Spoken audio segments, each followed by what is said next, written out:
The Call of the Wild by Jack London, and we're on chapter 7. The Sounding of the Call. When Buck earned $1,600 in 5 minutes for John Thornton, he made it possible for his master to pay off certain debts and to journey with his partners into the East after a fabled lost mine, the history of which was as old as the history of the country. Many men had sought it. Few found it, and more than a few there were who had never returned from the quest. More than a few there were who had never returned from the quest. This lost mine was steeped in tragedy and shrouded in mystery. No one knew of the first man, the oldest tradition. No one knew of the first man. The oldest tradition stopped before it got back to him. From the beginning, there had been an ancient and ramshackle cabin. Dying men have sworn to it and to the mine, the site of which it marked, clinching their testimony with nuggets that were unlike any known grade of gold in the Northland. But no living man had looted this treasure house, and the dead were dead. Wherefore John Thornton and Pete and Hans, with Buck and half a dozen other dogs, faced into the east on an unknown trail to achieve where men and dogs as good as themselves had failed. They sledded 70 miles up the Yukon, swung to the left into the Stewart River, past the Mayo and the McQuestion, and held on until the Stewart itself became a streamlet, threading the upstanding peaks which marked the backbone of the continent. John Thornton asked little of his men or nature. John Thornton asked little of man or nature. He was unafraid of the wild. With a handful of salt and a rifle, he could plunge into the wilderness with fare wherever he pleased, and as long as he had pleased. Being in no haste, Indian fashion, he hunted his dinner in the country of the day's travel, in the course of the day's travel. And if he failed to find it like the Indian, he kept on traveling, secure in the knowledge that sooner or later he would come to it. So, on this great journey into the East, straight meat was the bill of fare. Ammunition and tools principally made up the load on the sled, and the time card was drawn upon the limitless future. To Buck it was boundless delight, this hunting, fishing, and indefinite wandering through strange places. For weeks at a time they would hold on steadily, day after day, and for weeks upon end they would camp here and there, the dogs loafing and the men burning holes through frozen muck and gravel and washing countless pans of dirt for the heat of the fire. Sometimes they went hungry, sometimes they feasted riotously, all according to the abundance of game and the fortune of hunting. Summer arrived, and dogs and men, packed on their backs, rafted across Blue Mountain lakes, and descended or ascended unknown rivers in slender boats, whipsawed from the standing forest. The months came and went, and back and forth they twisted through the uncharted vastness. There were men, and yet where men had been, if the lost cabin were true. There were no men where, and yet where men had been, if the lost cabins were true. They went across divides in summer blizzards, shivered under the midnight sun in naked mountains, between the timberline and the eternal snows. Dropped into summer valleys amid swarming gnats and flies, and in the shadows of glaciers picked strawberries and flowers as ripe and fair as any the Southland could boast. In the fall of the year they penetrated a weird lake country, sad and silent, where wild fowl had been, but where then there was no life nor sign of life, only the blowing of chill winds, the forming of ice in sheltered places, and the melancholy rippling of waves on lonely beaches. And through another winter they wandered in the obliterated trails of men who had gone before. Once they came upon a path blazed through the forest, an ancient path, and the lost cabin seemed very near. But the path began nowhere and ended nowhere, and it remained mystery, as the man who made it and the reason he made it remained mystery. Another time they chanced upon the time-graven wreckage of a hunting lodge, and amid the shreds of rotted blankets, John Thornton found a long-barreled flintlock, that is. He knew it for a Hudson Bay Company gun of the young days of the North.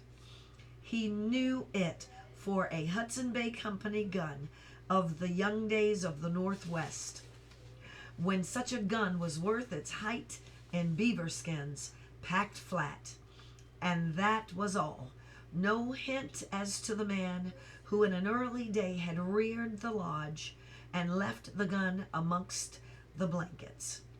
Spring came on once more, and at the end of all their wandering, they found not the lost cabin, but a shallow place in a broad valley where the gold showed like yellow butter across the bottom of the washing pans. They sought no further. Each day they worked, earned them thousands of dollars in clean dust and nuggets, and they worked every day. The gold was sacked in moose hide bags, 50 pounds to the bag, and piled like so much firewood outside the spruce bough lodge. Like giants they toiled, days flashing on the heels of days, like dreams as they heaped the treasure up. There was nothing for the dogs to do save the hauling in of meat now and again. Then Thornton killed, and Buck spent long hours musing by the fire. The vision of the short-legged hairy man came to him more frequently, now that there was little work to be done, and often blinking by the fire, Buck wandered with men in that other world which he remembered. The silent thing of this other world seemed fear.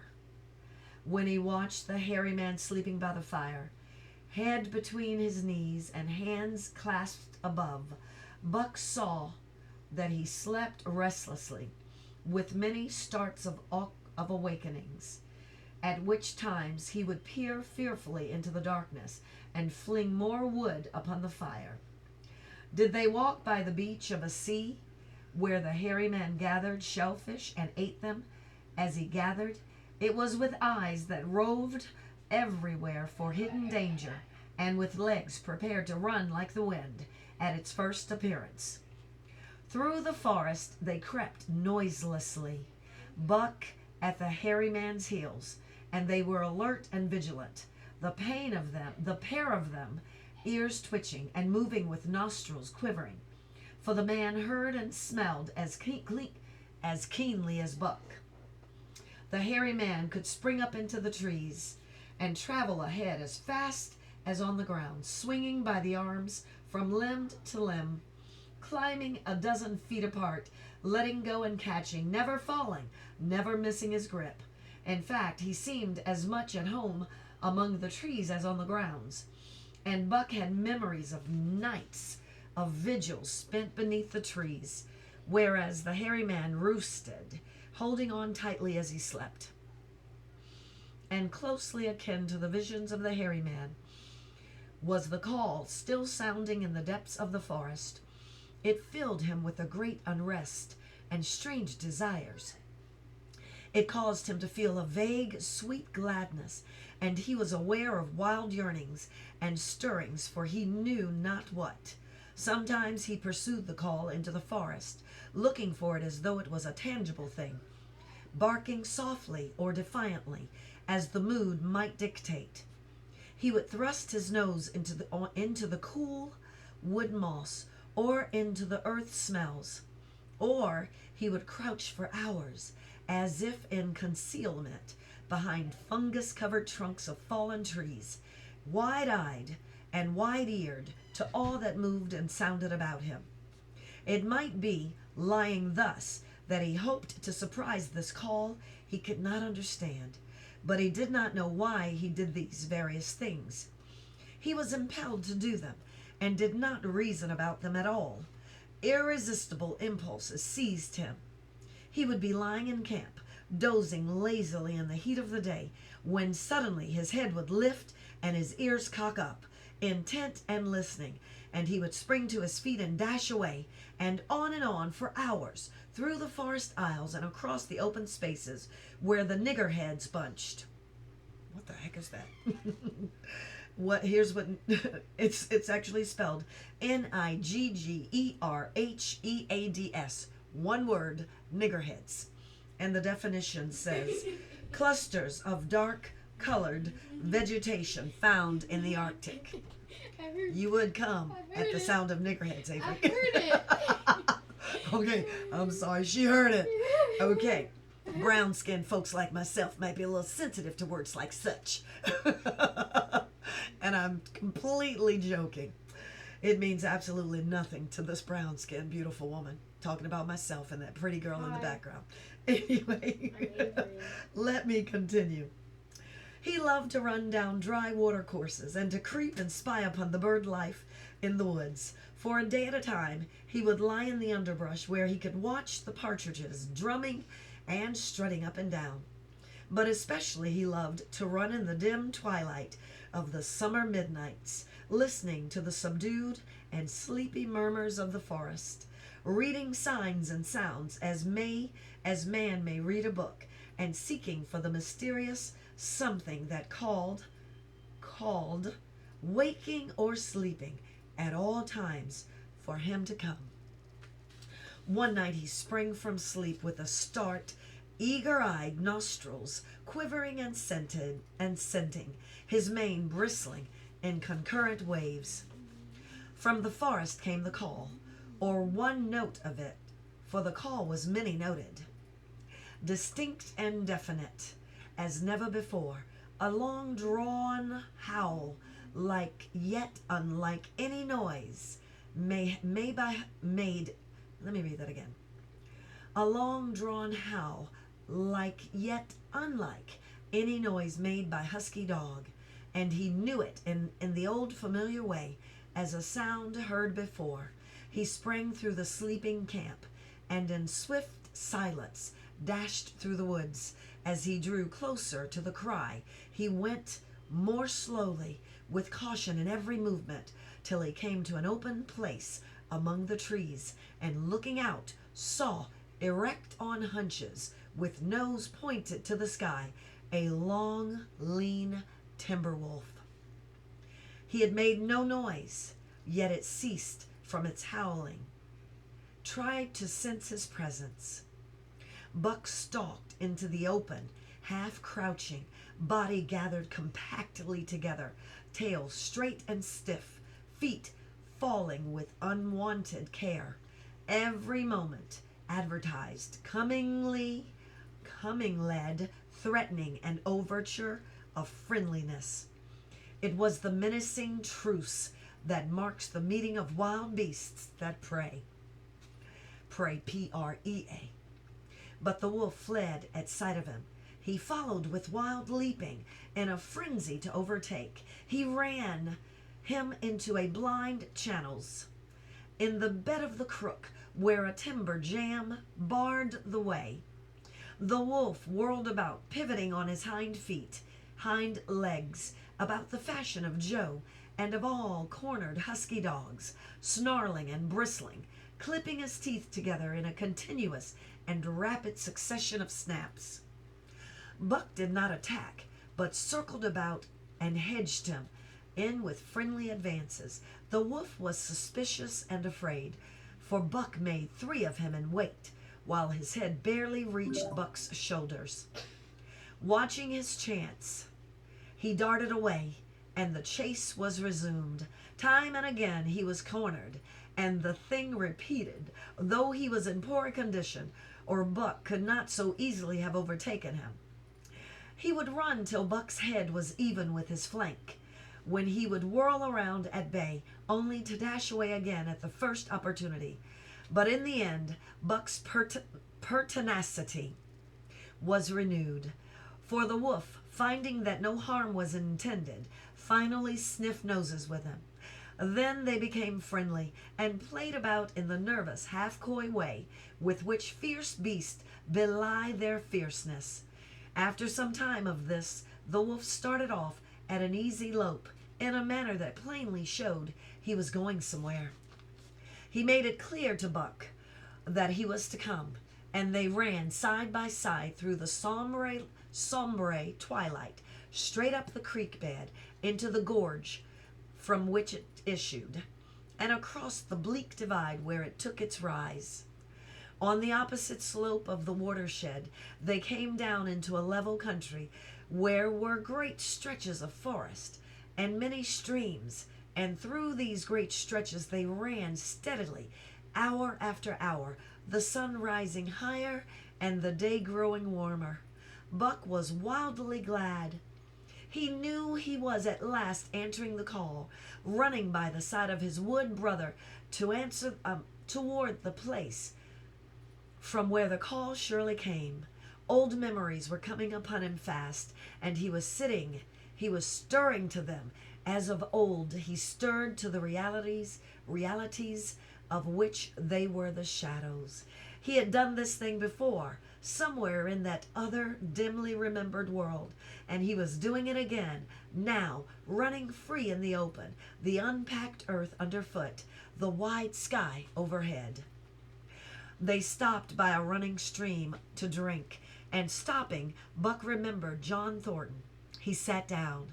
The wolf started on toward the place from where the call surely came, then returned to him, sniffing noses and making actions as though to encourage him. But Buck turned about and started slowly on the back track. For the better part of an hour the wild brother ran by his side, whining softly. Then he sat down, pointed his nose upward, and howled. It was a mournful howl, and as Buck held steadily on his way, he heard it grow faint and fainter until it was lost in the distance. John Thornton was eating dinner when Buck dashed into the camp and sprang upon him in a frenzy of affection, overturning him, scrambling upon him, licking his face, biting his hand, playing the general tomfool, as John Thornton characterized it, the while he shook Buck back and forth and cursed him lovingly. For 2 days and nights Buck never left camp, never let him out of his sight. He followed him about at his work, watched him while he ate, saw him into his blankets at night, and out of them in the morning. But after 2 days the call in the forest began to sound more imperiously than ever. Buck's restlessness, Buck's restlessness came back on him, and he was haunted by recollections of the wild brother and of the smiling land beyond the divide, and the run side by side through the wide forest stretches. Once again he took to wandering in the woods, but the wild brother came no more, and though he listened through long vigils, the mournful howl was never raised. He began to sleep out at night, staying away from camp for days at a time, and once he crossed the divide at the head of the creek and went down into the land of timber and streams. There he wandered for a week, seeking vainly for fresh sign of the wild brother, killing his meat as he traveled, and traveling with the long, easy lope that seemed never to tire.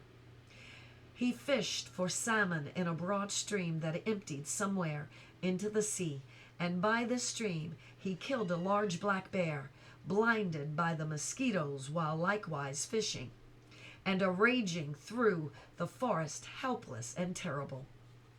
Even so, It was hard. It was a hard fight, and it aroused the last latent remnants of Buck's ferocity.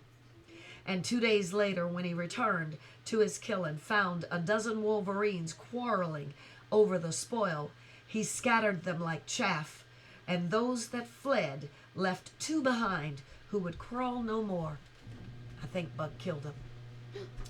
The blood longed become the blood longing becomes stronger than ever before. He was a killer, a thing that preyed, living on things that lived unaided, alone, by virtue of his own strength and prowess, surviving triumphantly in a hostile environment where only the strong survived. Because of all this, he became possessed of a great pride in himself, which communicated itself like a contagion to his physical being. It advertised itself in all his movements, was apparent in the play of every muscle, spoke plainly as speech in the way he carried himself, and made his glorious furry coat, if anything, more glorious. But for the stray brown of his muzzle and above his eyes, and for the splash of white hair that ran midmost down his chest, he might well have been mistaken for a gigantic wolf, larger than the largest of the breed. From his Saint Bernard father, from his Saint Bernard father, he had inherited size and weight, but it was his shepherd mother who had given him shape to that size and weight. His muzzle was the long wolf muzzle, save that it was larger than the muzzle of any wolf, and his head, somewhat broader, was the wolf head on a massive scale. His cunning was wolf cunning and wild cunning, his intelligence, shepherd intelligence, and Saint Bernard intelligence, and all this plus an experience gained in the fiercest of schools made him as formidable a creature as any that roamed the wild.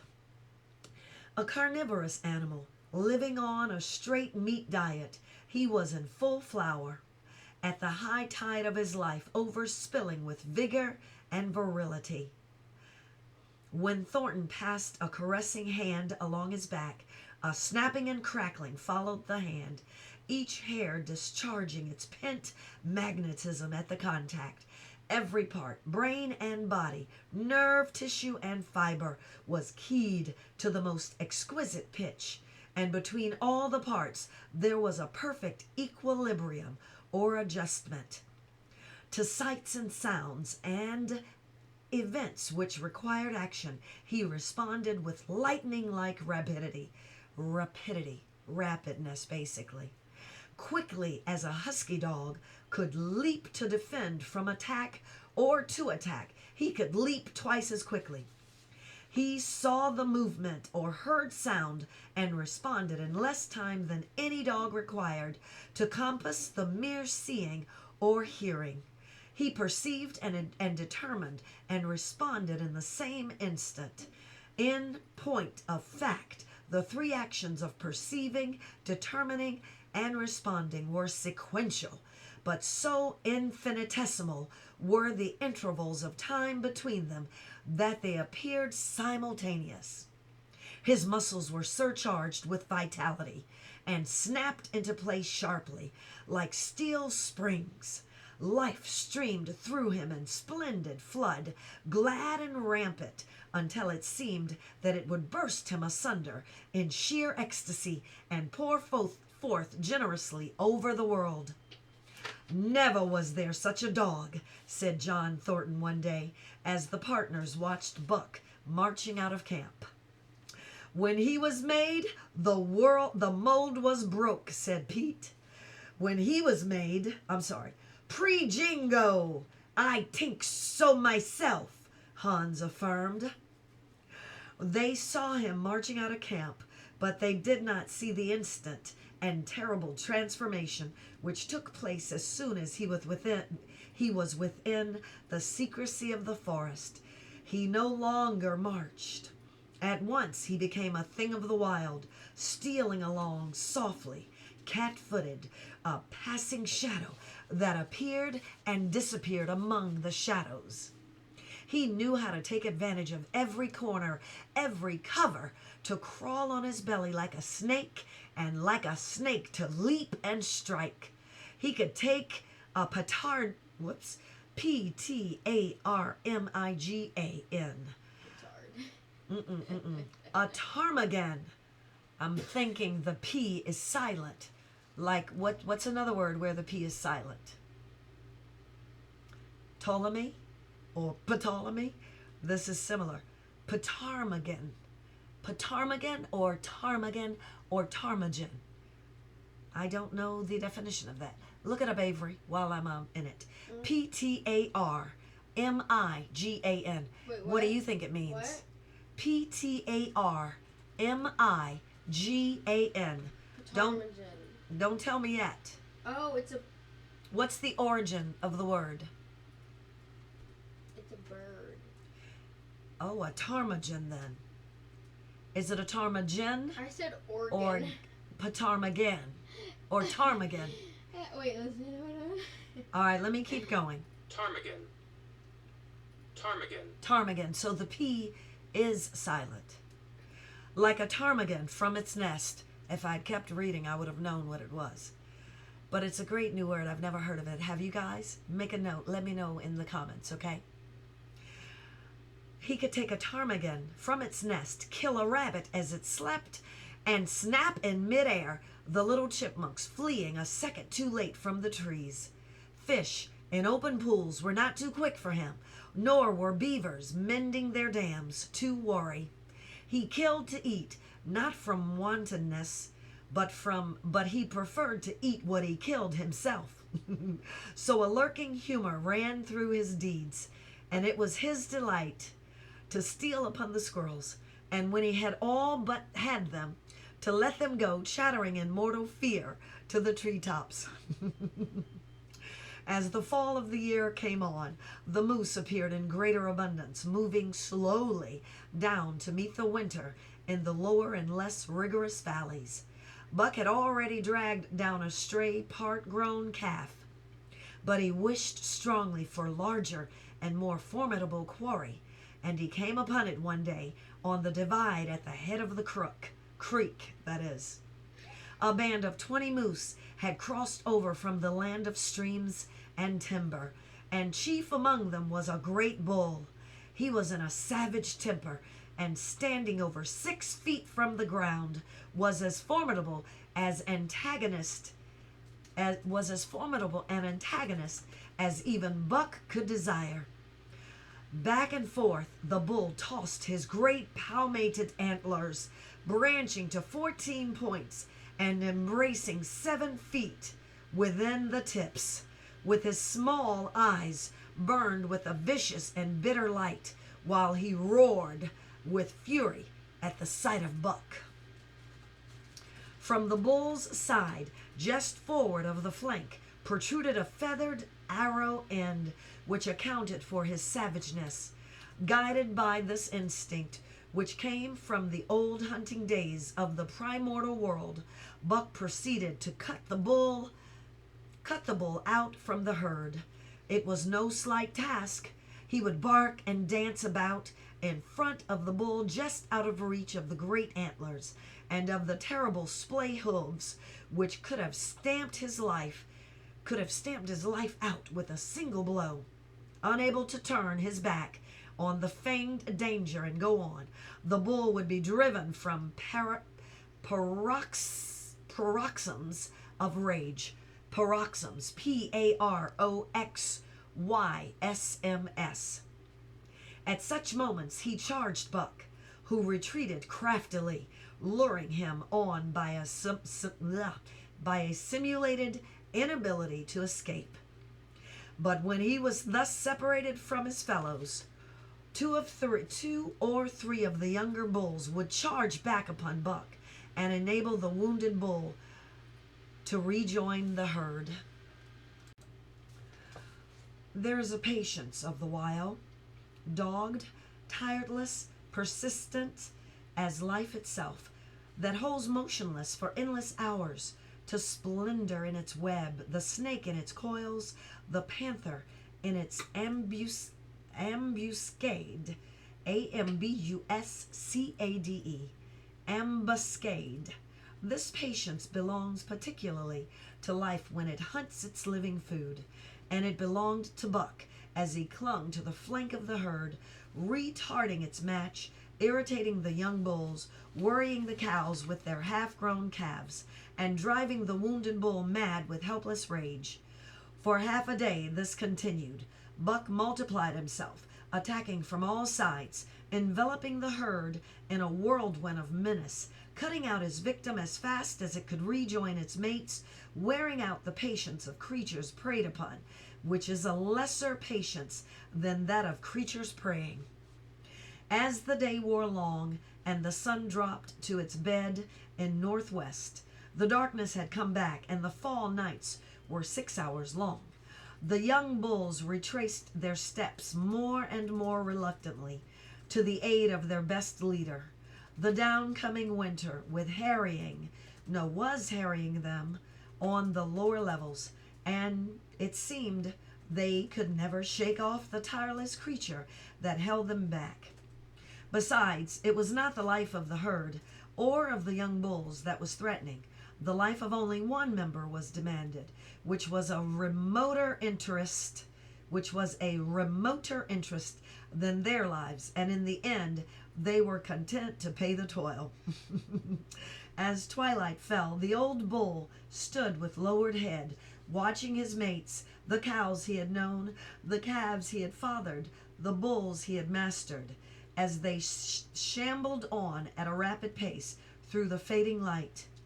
He could not follow, for before his nose leaped the merciless fanged terror that would not let him go.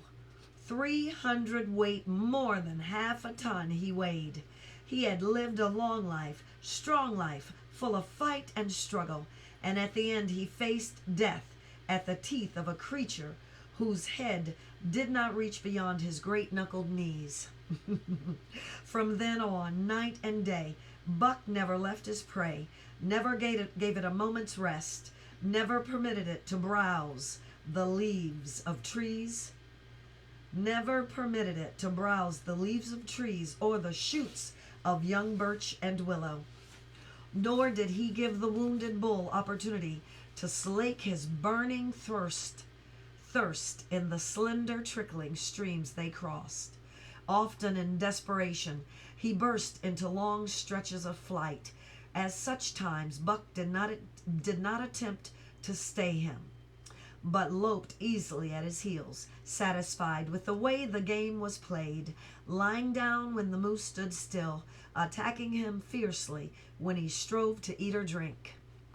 The great head drooped more and more under its tree of horns, and the shambling trot grew weaker and weaker. He took to standing for long periods, with nose to the ground, and dejected ears dropped limply, and Buck found more time in which to get water for himself, in which to rest.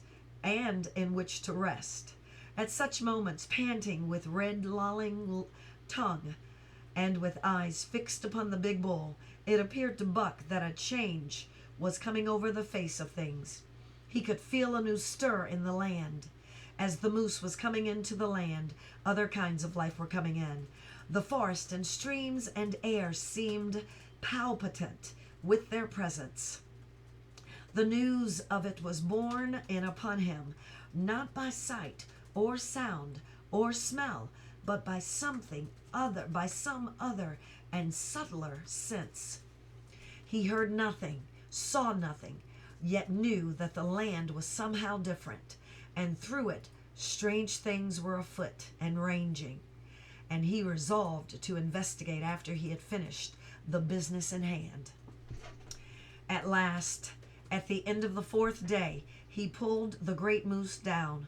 For a day and a night he remained by the kill, eating and sleeping, turn and turn about. Then, resting, refreshed and strong, he turned his face toward camp and John Thornton.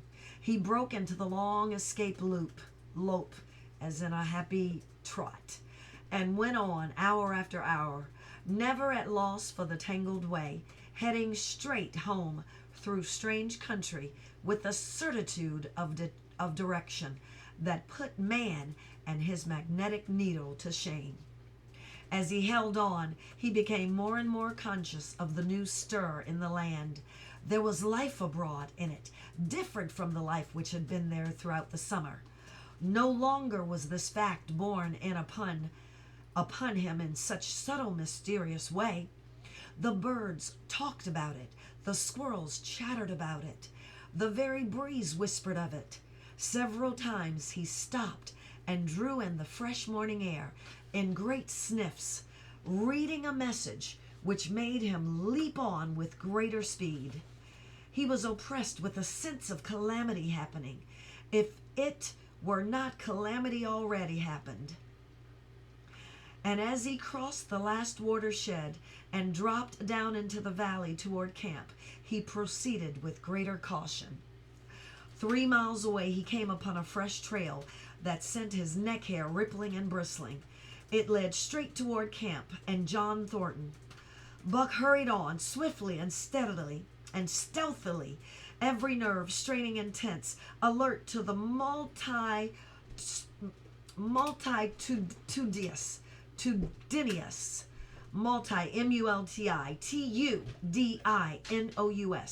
multitudinous details which told a story, all but the end. His nose gave him a varying description of the passage of the life on the heels of which he was traveling. He remarked the pregnant silence of the forest. The bird life had lifted. The squirrels were in hiding. One only he saw, a sleek gray fellow, flattened against a gray dead limb, so that he seemed a part of it, a woody excrescence upon the wood itself. Excrescence, EXCRESCENCE, excrescence. I think I know what that is. Like excrescence. Oh, well, anyway, let's continue. As Buck slid along with the obscureness of a gliding shadow, his nose was jerked suddenly to the side as though a positive force had gripped and pulled it. He followed the new scent into a thicket and found Nig. He was lying on his side, dead, where he had dragged himself, an arrow protruding, head and feathers, from either side of his body. 100 yards further, Buck came upon one of the sled dogs Thornton had brought in Dawson.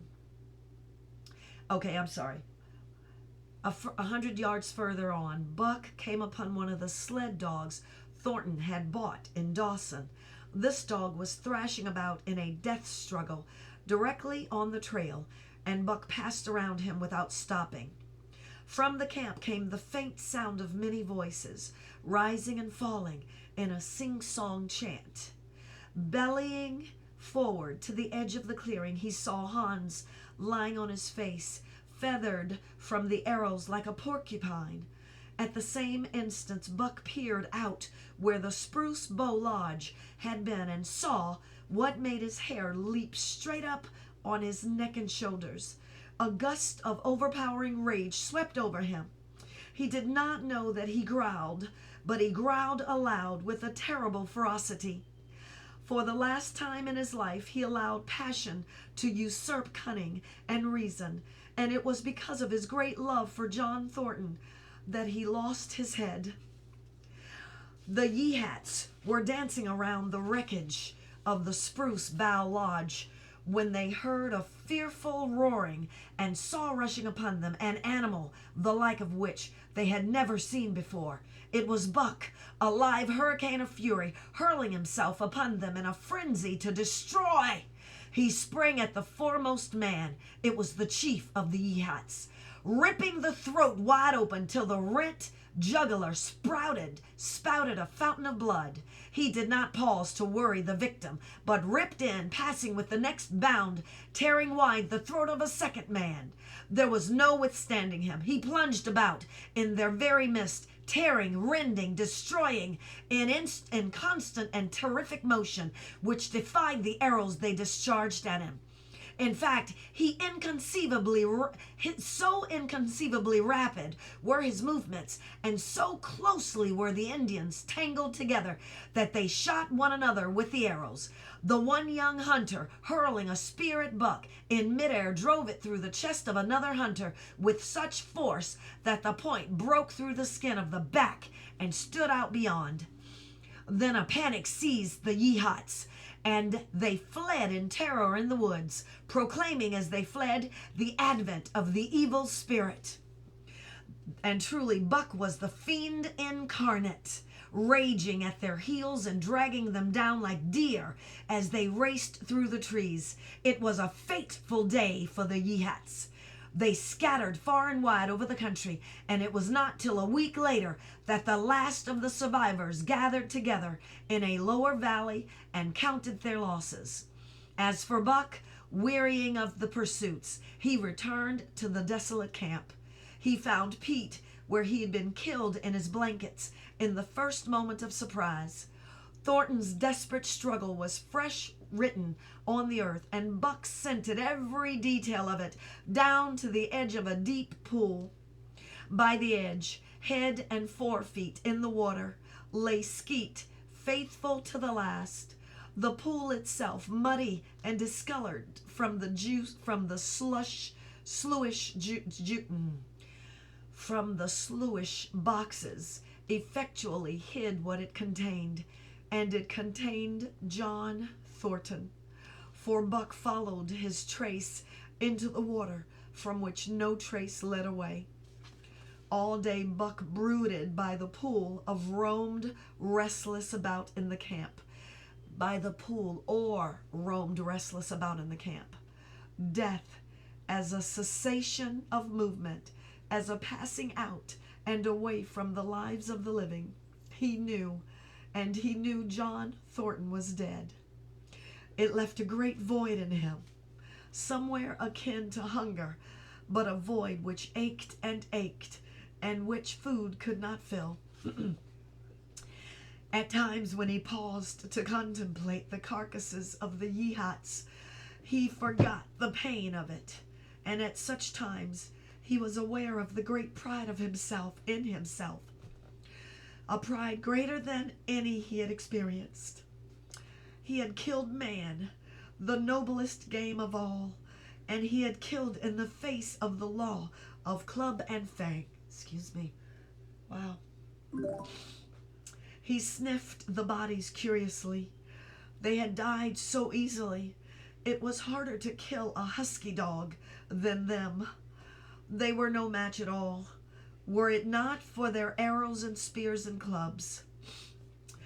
Thenceforward he would be unafraid of them, except when they bore in their hands their arrows, spears, and clubs.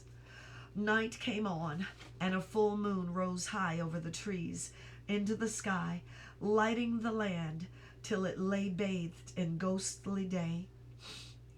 And with the coming of night, brooding and mourning by the pool, Buck became alive to a stirring of the new life in the forest, other than that which the Yeehats had made. He stood up, listening and scenting. From far away drifted a faint, sharp yelp, followed by a chorus of similar sharp yelps. As the moments passed, the yelps grew closer and louder.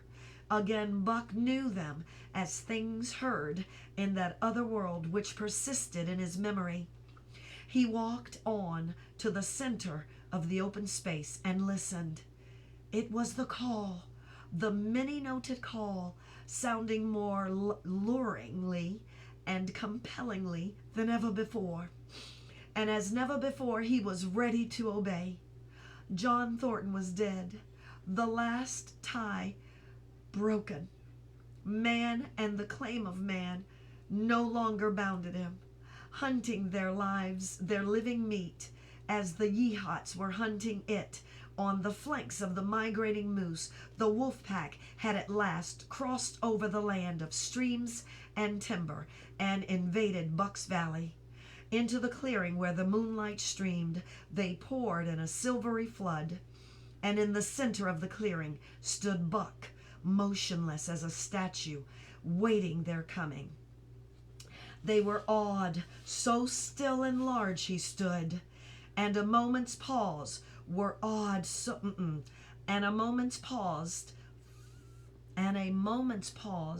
fell till the boldest one leaped straight to him. Like a flash, Buck struck, breaking his neck.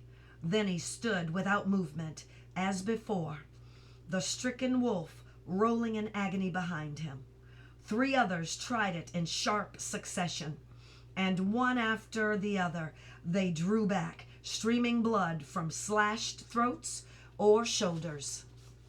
This was sufficient to fling the whole pack forward, pell-mell, crowded together, blocked and confused by its eagerness to pull down the prey. Buck's marvelous quickness and agility helped in good stead, pivoting on his hind legs and snapping and gashing. He was everywhere at once, presenting a front which was apparently unbroken, so swiftly did he whirl and guard from side to side. But to prevent them from getting behind him, he was forced back, down past the pool and into the creek bed, till he brought up against a high gravel bank. He worked along to a right angle in the bank which the men had made in the course of mining, and in this angle he came to bay, protected on 3 sides, and with nothing to do but face the front. And so well did he face it that at the end of half an hour the wolves drew back, discomforted. The tongues of all were out and lolling, the white fangs showing cruelly white in the moonlight. Some were lying down with heads raised and ears pricked forward. Others stood on their feet watching him, and still others were lapping water from the pool. One wolf, long and lean and gray, advanced cautiously in a friendly manner, and Buck recognized the wild brother with whom he had run for a night and a day. He was whining softly, and as he was whining softly, and as Buck whined, they touched noses. Then an old wolf, gaunt and battle-scarred, came forward. Buck writhed his lips into the preliminary of a snarl, but sniffed noses with him. Whereupon the old wolf sat down, pointed nose at the moon, and broke out the long wolf howl. The others sat down and howled, and now the call came to Buck, in unmistakable accents. He too sat down and howled. This over, he came out of his angle, and the pack crowded around him, sniffing in half friendly, half savage manner.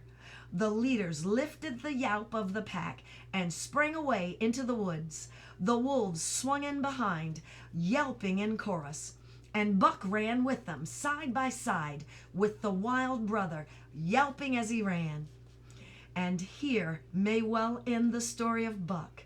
The years were not many when the Yeehats noted a change in the breed in timber wolves, for some were seen with splashes of brown on head of muzzle and with a rift of white centering down the chest. But more remarkable than this, the Yeehats tell of a ghost dog that runs at the head of the pack. They're afraid of this ghost dog, for it was cunning, greater than they, stealing from their camps in fierce winters, robbing their traps, slaying their dogs, and defying their bravest hunters. Nay, the tale grows worse. Hunters there are who fail to return to camp, and hunters there have been whom their tribesmen found with throats slashed cruelly open and with wolf prints about them in the snow greater than the prints of any wolf. Each fall, when the Yeehats follow the movement of the moose, there is a certain valley which they never enter, and women there who become sad when the word goes over the fire of how the evil spirit came to select that valley for an abiding place. In the summers, there is one visitor, however, to that valley of which the Yehats do not know. It is great, gloriously coated wolf, like and yet unlike all other wolves. He crosses alone from the smiling timberland and comes down into an open space among the trees. Here, a yellow stream flows from rotted moose hide sacks and sinks into the ground, with long grasses growing through it and vegetable mold overrunning it and hiding its yellow from the sun. And here he muses for a time, howling once, long and mournfully, ere he departs. But he is not always alone. When the long winter nights come on and the wolves follow their meat into the lower valleys, he may be seen running at the head of the pack through the pale moonlight or glimmering borealis, leaping gigantic above his fellows, his great throat a bellow, as he sings a song of the younger world, which is the song of the pack. The end of The Call of the Wild. That was beautiful. I hope you enjoyed this. I sure enjoyed reading it. It's so much better than the movie. Well, let me know if you have anything you want to share about this book, anything peculiar with regard to my reading. And thank you. Thank you for watching. Have a great day.